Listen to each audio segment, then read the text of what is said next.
this point, you've done your mocks, you know, you've got people that have done really amazing in English language, people that have done okay, and the people like me, this time last year, who got a 3, and who's basically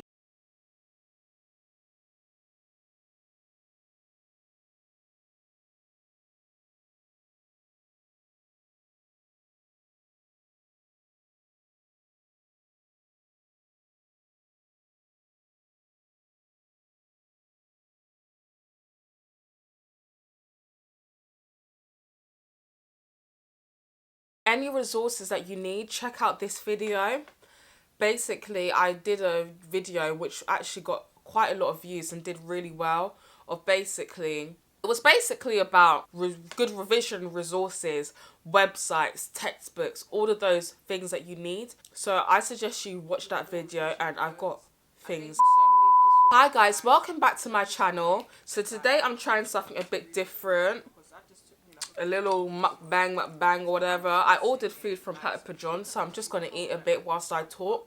Because the thing is, like, I'm in my, you know, my dressing gown, my pyjamas. I've come back from school. I'm really tired, but I still want to record the video and get it out to you. I want to get it to you by the end of February, the 1st of March. So I'm just recording my content now. I'm changing the way how I do my content. So I'm changing the way how I edit and stuff like that. So like, if you've noticed that and you like it, please don't forget to comment.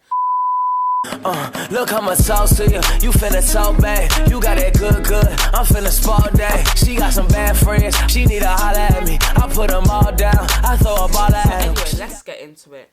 How to revise for English language. Now, what you need to know for English language is how to answer the question. Normally, I don't talk with my mouth open, and I got braces, so this is like a red flag situation, but we move. You need to know how to answer the questions. Now, I'm going to insert a clip from my English book, if I still have it, which I should, of the sentence structure and the sentence starters and the paragraph structure that I was given by my teacher in order to hit the marks. And even if you're not getting 8 out of 8, you're at least getting 5, because you've literally, through the use of the sentences, you're basically touching what the question wants you to do. That makes sense? You've got to know how to answer the questions.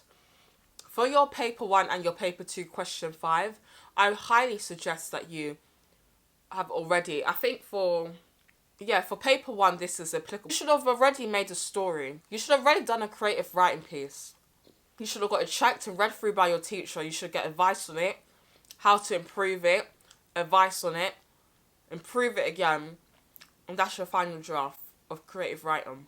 What the big misconception is that if you get a picture about a lion, you don't need to talk about the desert or the wild or wherever lions come from. All you got to do is include a little bit of information about the lion, whether that's 1 sentence, 2 sentences, or 5. That's the bit where when you get into the real exam, you're going to change your story. But you need to make this story. We called it a taxi tale. So basically, the characters went somewhere. They got picked up in a taxi. The taxi journey took them somewhere. That's where you get your creative writing in. You set the scene, you set the mood, you set the tone, and then they end up somewhere and there's like a change. Like something bad or good happens, but something drastic. There's like a climax and there's like a turning point in the story.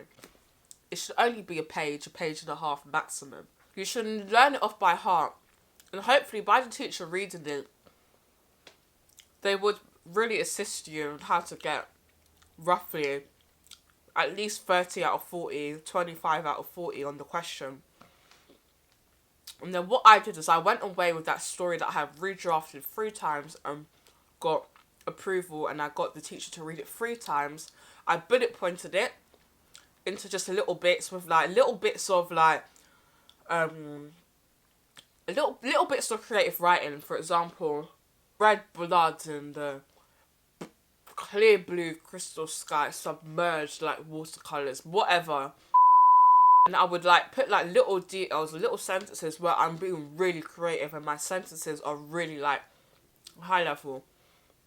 And I would do that. So a bullet point, of like what's happening, what I need to include, so I remember the plot of my story, so that my story makes sense. And then just little sentences that I like, which links in. I did that, I learnt it, I memorized it, and I wrote it. Like once a month up until the exams, looking at a question, looking at a picture, doing it without looking at anything, just using my memorization of my story, my memorization of my important lines and my really descriptive lines and vocabulary that I loved, and I knew I had to get it in there, like it was essential. I did that, and I included like a detail of the picture that was in the question 5, paper 1, the back of it. And that's what I did for creative writing. If you can get 70 to 100% of the marks for creative writing for both question 1 and question 2, that's 40 marks on paper 1, 40 marks on paper 2, then you're doing so well because you've already got 50% of both the papers. If you can also get 4 marks, which there's no reason why not even level 3 students shouldn't be able to do, grade 3 students shouldn't be able to do. If you can get 4 marks on both the first paper and the second paper, including learning that story for creative writing and really excelling on it and really practicing your paper 2, creative writing, and really becoming creative, whether you're doing an argument, a letter, a complaint, whatever you're doing your style on, a leaflet, if you can really do those bits well, question 1, paper 1, question 5, paper 1, question 1, paper 2, and question 5, paper 2, you are going to do so well. And that is the trick. And that's where a lot of people go wrong. Yeah, the 16 marks, the 12 marks, the 8 marks are important. They are important. But if you can nail those 4 questions that I just spoke about, you are on some, you're at least getting a grade 6 in English language, and that is non-negotiable. Furthermore, it's a really good idea to, know literary devices and just like little keywords that can really help you. And it's definitely read around the subject, read more letters, see the format, do more creative writing, memorize your story, repeat it. That's all you got to do.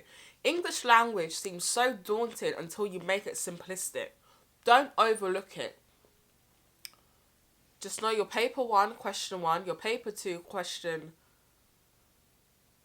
5, and your paper 1. Just know both of your creative writing bits for both. Obviously, paper 2, you just got to get better at doing that bit of creative writing, but it's not very hard. We're living in Britain. You get letters coming to your doorstep. You get leaflets and flyers handed through your letterbox. These stuff is not unusual to you. You know the format. You know the types of language and the way sentences are written. You know when stuff is formal. You know when stuff are informal. Just continue reading just to help your general knowledge. Continue reading the news so you can see the newspapers, for example. And yeah, expand on your vocabulary. So just by you doing those things, improving your creative writing, knowing your sentence structures, knowing your vocabulary, and not overthinking it, you will be fine for English language. I promise you, you will even excel. And you got to practice this every week. You don't get an amazing grade just by relaxing. Some people do. That's not a lot of people. It's a small percentage. You just got to keep working hard, keep working at it, answering exam questions, giving it to your teacher, getting feedback back, following the sentence structures, following the paragraph structures, knowing your literary devices and your language devices, because literary, whatever it's called, those devices are different from language devices, so you need to know both. You need to know the difference. Talk about structure. Talk about your third person narrative. Say the use of the third person pronoun we. Use these little bits and bobs, and that is exactly how you'll do well. And it seems like doing your language analysis is so much easier than doing the structure paragraph, but the structure paragraphs are so much easier. You just gotta know how to answer the question, and once you know how to answer the question, you practice and you give it to your teacher, you get feedback back, you're gonna do amazing. I think English language is often daunting, but it takes a bit more time than literature, and And you need to give yourself time, but you need to also be working on that. So if you do that, I promise you, you're going to do well. And I don't know what that's all about, whatever. And if you have any questions regarding this, please do not hesitate to comment below. And don't forget to watch all my other advice videos coming up. And tell me what other advice videos you want so that I know what I need to record and put out there. Thank you for watching. Have a beautiful day. Have a beautiful night. Bye.